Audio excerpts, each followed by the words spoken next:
गसाइगावनि हाब्रु बिलाव गसाइगाव जिल्ला बर' थुनलाइ आफादनि मावखुलि लुफुंनो अन्थाइ खाम्फा गायसनदों बिटिआरनि गाहाय मावफुं सोद्रोमा प्रमद बर' बिथाङा।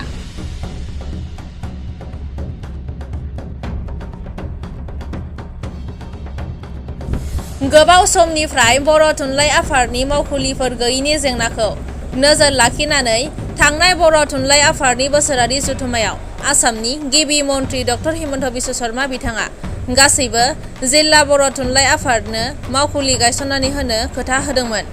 बेबादियैनो दिनै गुबुन गुबुन ओनसोलाव बर' थुनलाइ आफादनि मावखुलिफोर गायसननानै होनाय बायदिनो गसाइगावनि हाब्रु बिलाव गसाइगाव जिल्ला बर' थुनलाइ आफादनि मावखुलिफोर गायसननो थाखाय बिटिआरनि गाहाय मावफुं सोद्रोमा प्रमद बर' बिथाङा अन्थाइ खाम्फा गायसननानै होयो।